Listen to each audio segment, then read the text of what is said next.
출애굽기의 세 개의 장면, 홍해 도화, 시내산 언약, 그리고 성막 제조라고 했습니다. 하나님께서 그 시내산에서 언약을 맺으실 때 이 언약의 조건을 이제 백성들에게 제안하면서 세 번에 걸쳐서 그 하나님과 언약을 맺겠는가 이렇게 이제 확인하는 과정을 거칩니다. 첫 번째 제안은 이제 제사장 나라 거룩한 백성이 될 것이라는 비전을 제시하셨고, 이것을 우리가 다 행하리이다 이렇게 일제히 응답하였습니다. 두 번째 제안은 십계명과 율법을 알려주시는데, 오늘 부분이죠. 모든 것을 우리가 준행하리이다 하고 한 목소리로 응답합니다. 요거는 이제 24장 3절에 나오고, 그리고 그 말씀을 기록한 언약서, 기록한 계약서, 언약서를 다시 한번 낭독해서 들려주셨고, 이때에도 우리가 모든 말씀을 우리가 준행하리다 라고 이제 세 번째 수용호사를 적극적으로 밝힌 후에야 피의 언약을 맺습니다. 자, 21장에서 23장 말씀은 하나님의 백성은 이렇게 살아야 한다 하는 삶의 기준입니다. 동시에 이제 이렇게 살면 제사장 나라 거룩한 백성이 되어서 하나님의 영광의 빛을 온 세상에 비출 수 있다라는 비전과 소망입니다. 이 말씀을 통해서 우리가 지금 그렇게 살아가는지 점검하고, 또 제사장 나라 거룩한 백성의 소망 가운데 말씀을 지키고자 하는 소원을 덧입을 수 있기를 기도합니다. 첫째, 내가 상전과 내 처자를 사랑하니 1절에서 11절입니다. 제사장 나라 거룩한 백성이 되기 위해서는 하나님의 말씀으로 법규를 세워야 합니다. 모든 백성들이 빈부, 귀천, 남녀노소 막론하고 하나님의 법규 앞에 서도록 하는 것입니다. 자기 욕심대로 살거나 세상 사람들의 기준이 아니라 거룩하신 하나님의 말씀을 기준으로 살게 하는 것입니다.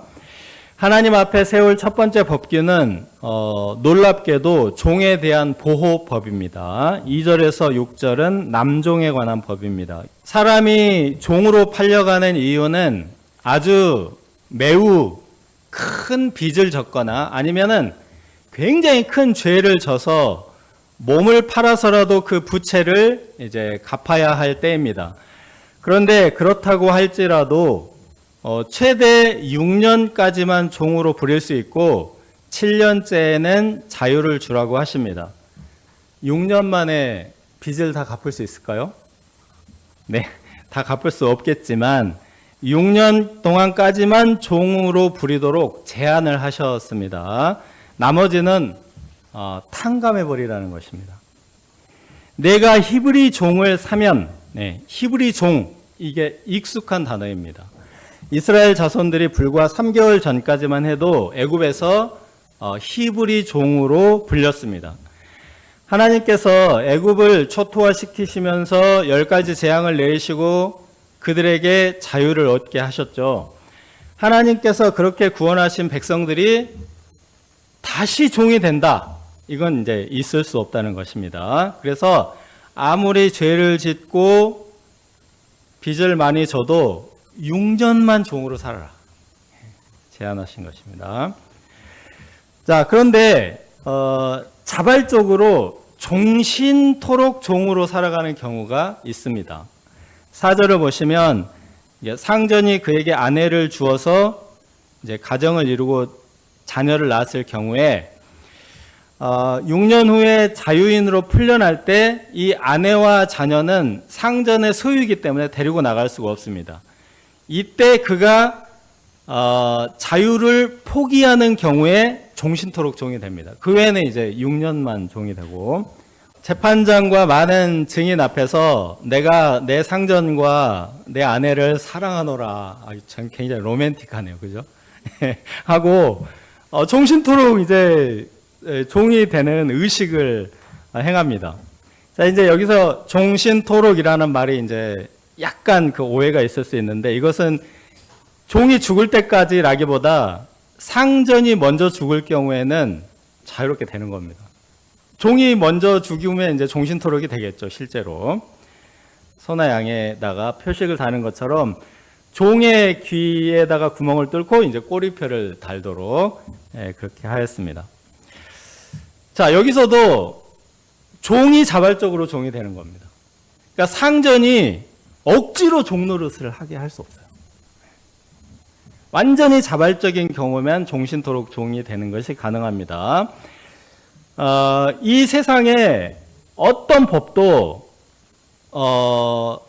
하나님의 법 같지 않습니다. 상전보다 종의 결정을 존중하는 이런 법은 없습니다. 하나님의 법은 신분이 낮은 종도 하나님의 형상으로서 자유의지를 가진 존귀한 존재로 여기고 있습니다. 7절에서 11절은 종이 여성일 경우에 어떻게 대우해야 하는가 기록합니다. 내용을 보면은 이제 여종이지만 마치 상전의 아내처럼 혹은 상전의 딸 같은 며느리처럼 대접하라 이렇게 말합니다. 5가지 케이스를 얘기하고 있는데 이제 첫 번째는 하대하거나 천대하지 않고 마치 아내처럼 평생 데리고 살아야 한다 그 얘기고, 두 번째는 기뻐하지 않으면 아내로 영접하지 못하겠으면 그런 뜻입니다. 그때는 이제 아버지에게 돌려보내야 합니다. 여기 속량이라는 말은 원래 자리로 돌아가게 하는 게 속량입니다. 세 번째는 아들에게 줄 경우, 그러면 이제 아들의 아내로 주는 거죠. 그럴 때는 딸 같은 며느리로 대우하라고 합니다. 네 번째는 상전이 다른 여자에게 장가를 들더라도 음식, 의복, 동침, 요게 이제 남편의 3대 의무, 아내가 살아갈 수 있도록 도와주는, 끝까지 이제 아내처럼 대우해 주어야 하고, 만약에 이 3대 의무를 하지 못할 경우에는 몸값을 받지 않고 자유를 주어라 이렇게 했습니다. 그러니까 여종에 대한 대우는 훨씬 더 까다롭습니다. 그래서 이스라엘 백성들은 종을 이렇게 사면 그 종을 관리하는 게 굉장히 어렵습니다. 그래서 이제 고대 랍비 문헌에는 이런 말이 있습니다. 히브리 종을 산다는 것은 상전 한 사람을 드리는 것이나 다름없다. 종을 얻었다고 해서 짐짝처럼 물건처럼 대해서는 안 됩니다. 애굽 왕 바로와 애굽 사람들이 히브리 종들을 가혹한 노동을 시키면서 학대를 하였습니다. 하나님의 백성들은 애굽 사람들과 달라야 하지 않겠습니까? 하나님께서 큰 대가를 치르시며 애굽의 종된 데서 건져내어 주셨기 때문에 또다시 종으로 살게 해서는 안 된다는 것입니다. 자, 그런데 이제 이 종 이야기를 하다가 매우 특별한 언약식을 소개하고 있습니다. 자유인이 되기보다 아내와 자녀들과 함께 하기 위해서 종신토록 종이 되기를 언약한 남자 종의 귀 뚫는 의식입니다. 자유를 포기하고 아내와 자녀들과 함께 하기 위해서 종신토록 종 노릇을 자처하는 고귀한 사랑입니다. 그런데 이 종이 사랑한 것은 가족뿐만이 아니고 이제 상전도 포함됩니다. 내가 상전과 내 처자를 사랑하니 나가서 자유인이 되지 않겠노라. 이 종의 고백은 이 종이 굉장히 존귀한 존재라는 사실을 잘 보여주고 있습니다. 그가 이제 비록 어떤 사정 때문에 이제 종이 됐어. 비천한 종이 됐지만, 야, 이 사람의 영혼만큼은 정말 고상하고 존귀하지 않은가. 그것을 보여주는 증거입니다. 신분이 낮고 천하다고 해서 수준 낮은 인간이거나 질이 떨어지는 존재가 아니라는 것입니다. 또한 이 종의 이제 상전도 주목할 만합니다. 종에게 사랑받고 평생 헌신을 다짐받는 상전.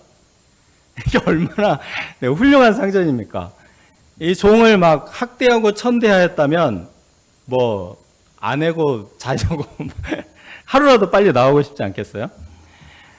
근데 이 종은 종신토록 섬기고 싶은 상전이고, 종을 학대도 천대도 하지 않고 충분히 인간답게 살게 해주는 네, 그런 상전인 것입니다. 이 상전과 이 가족은 하나님 나라의 모델입니다.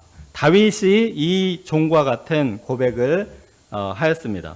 네, 시편 84편 10절 말씀입니다. 하나님은 이처럼 참 좋으신 분이십니다. 종신토록 섬기고 싶은 분이십니다.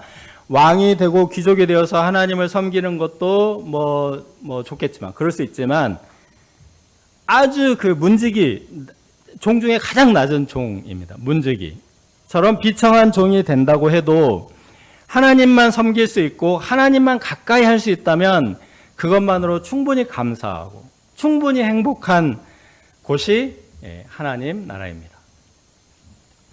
우리가 이처럼 좋으신 하나님을 깊이 만날 수 있기를 기도합니다.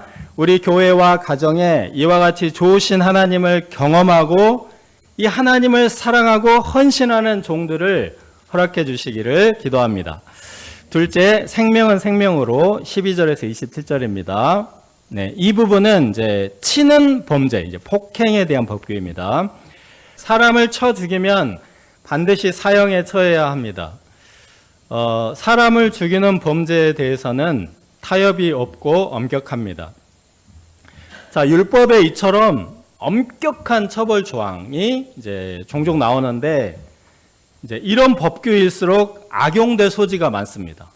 그래서 악용을 방지하는 법규가 동시에 이제 제시가 됩니다.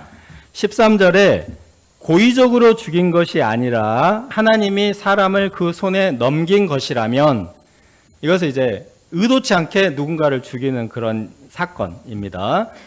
자, 그러면 이제 이때 이런 자가 피신할 수 있도록 정해진 한 곳, 도피성인데 그곳으로 도망할 수 있습니다.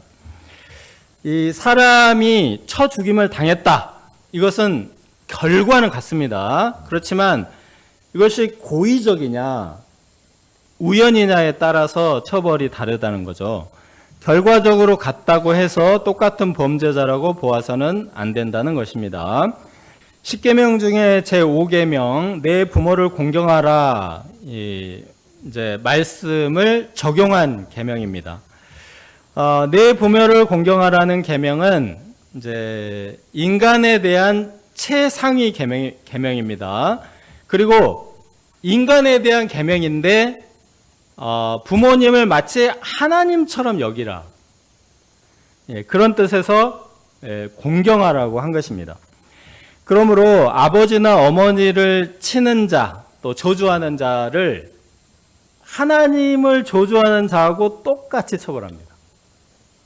하나님께 대한 범죄와 부모님께 대한 범죄를 동일하게 여기는 것입니다. 그런데 이제 여기 보면은 이 부모를 치는 자와 저주하는 자 그 사이에 납치 범죄가 있습니다. 납치 범죄. 그래서 이 납치 범죄도 이것도 굉장히 그 중한 범죄라는 사실을 보여줍니다. 납치 범죄하니까 캄보디아 딱 생각나죠. 요즘 이제 캄보디아에서 납치, 감금, 고문, 그래서 뭐 죽임을 당하는 사건이 빈번하게 일어납니다. 이 납치가 이곳에 큰 사업이 되어서 납치 건수가 아주 급증을 하고 있습니다. 올해 이제 330건 신고만 된 게 그렇다고 하고요. 두 번째, 이제 아래 두 번째 그림은 대낮에 막 시내에서 막 납치를 하는 겁니다. 그래서 경찰도 잘 안 잡아가고. 그리고 박항서 감독도 납치됐었다고 합니다. 그러니까 이제 한국 사람 보면 무조건 납치해 가는 거예요. 그리고 이제 4번이 가장 위험한데, 이곳에서 취업시켜준다고 그곳까지 오게 해서 납치했는데, 그것도 이제 알려지니까 사람들이 잘 안 가는 거예요. 그래서 어떻게 하냐면 지금은 한국에서 취업을 시켜서 캄보디아로 출장을 보내서 납치를 하는 거예요. 그러니까 이게 납치 사업이 엄청나게 큰 사업이 돼가지고, 이 나라 GDP의 40%가 돼요, 납치 사업이. 네, 그래서 국가에서도 이렇게 웬만하면 터치를 안 해. 자기 수입 원이니까. 심각합니다, 아주. 18절, 19절은 서로 싸우다가 돌이나 주먹으로 쳤는데 뭐 지팡이를 짚고 다닐 정도로 다치면 상해죄죠, 상해죄. 그동안 손해를 배상하고 완치될 때까지 이제 도와줘라, 그런 얘기고요. 20절에서 21절은 상전이 매로 남종이나 여종을 쳐서 뭐 죽었을 경우에는 형벌을 받는데 죽지 않았으면은 이제 형벌을 받지 않는다. 뭐 이런 얘기입니다. 자, 이제 가장 중요한 말씀이 이제 임신한 여인에 대한 폭행 22절부터입니다. 그 하필이면 왜 임신한 여인을 예로 들었는가? 이게 이제 폭행에 대해서 가장 취약하고 폭행을 통해서 가장 큰 피해를 입을 수 있기 때문에. 그래서 고대의 법 중에 임신한 여인을 예로 들어서 만들어 놓은 법이 여러 개 있습니다. 함무라비 법도 이제 같은 예를 들었습니다. 자, 22절은 그 낙태하게 한 경우에 남편이 청구대로 벌금을 내라고 했습니다. 다른 해를 입었을 때 이제 그 입힌 해대로 갚아라 하는 말씀이 그 다음에 쭉 나옵니다. 남의 생명을 빼앗으면 자기 생명도 빼앗깁니다. 남의 눈을 멀게 하면 자기 눈도 멀게 되고 이를 부러뜨리면 자신의 이도 부러짐으로 갚아야 합니다. 가해자가 피해를 입힌 그대로 죗값을 갚아야 된다 해서 일반적으로 복수법, 동해보복법으로 불리는데 이제 그렇다고 볼 수도 있지만 사실은 더 굉장히 깊고 풍성한 의미가 있습니다. 복수해라 이런 법이 아니라는 뜻이죠. 예.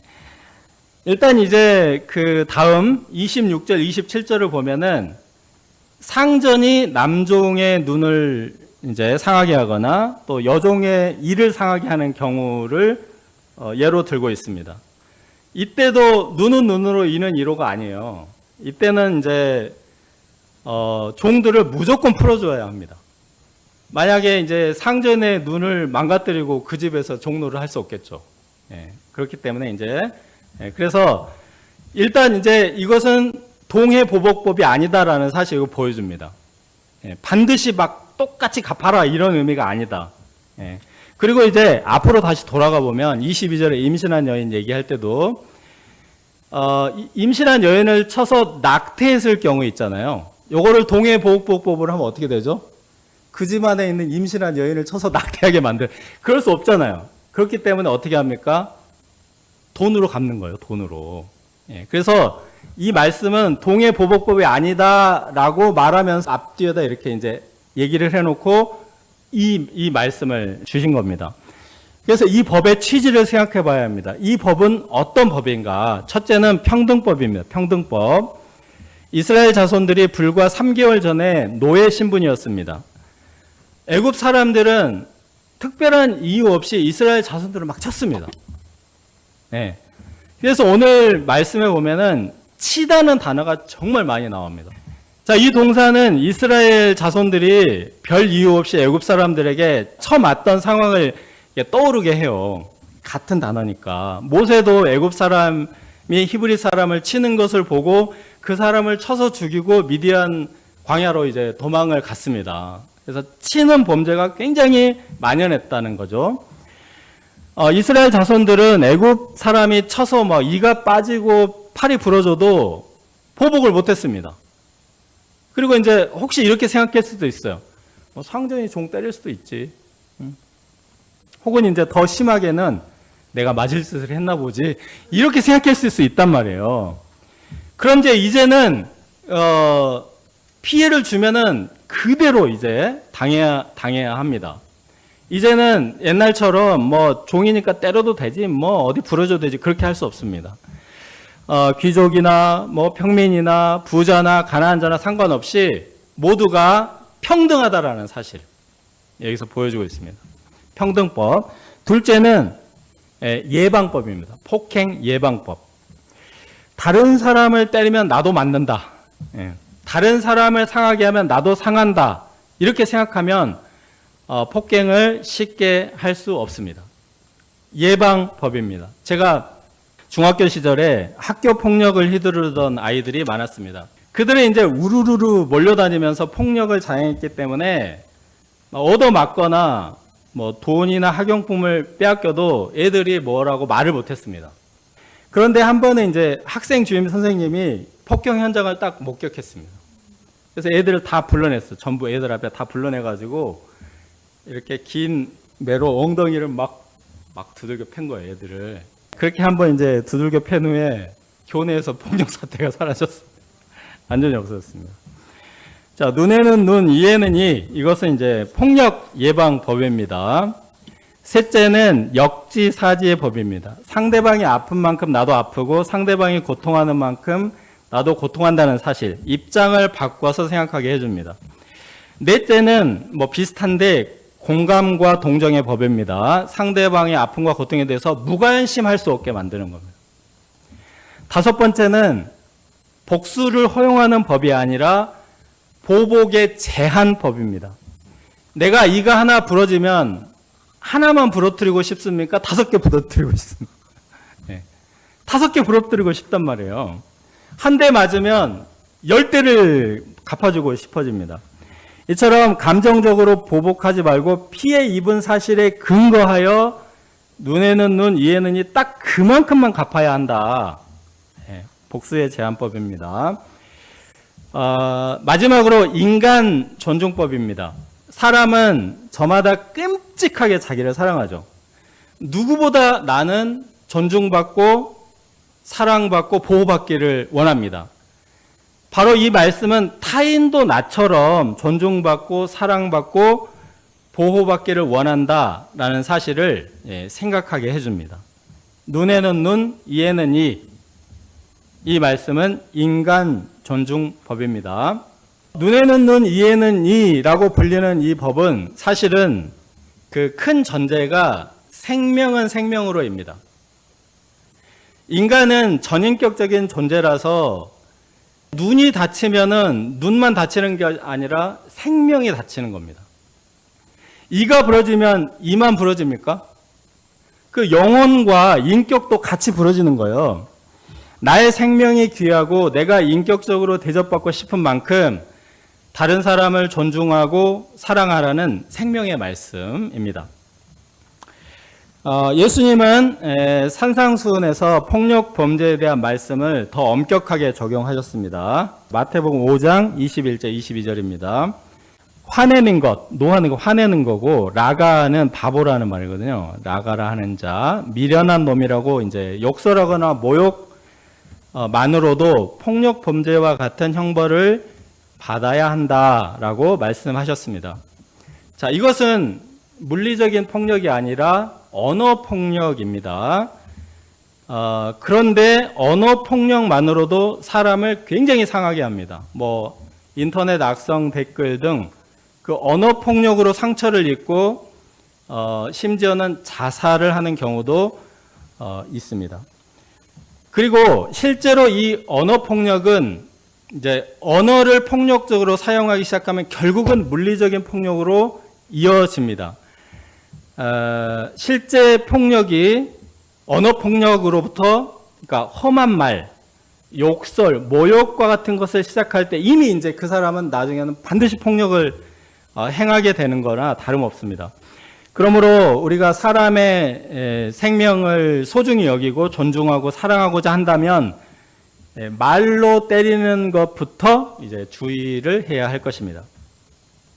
우리가 교회에서 서로를 부를 때 기본적으로 형제님, 자매님이라고 부릅니다.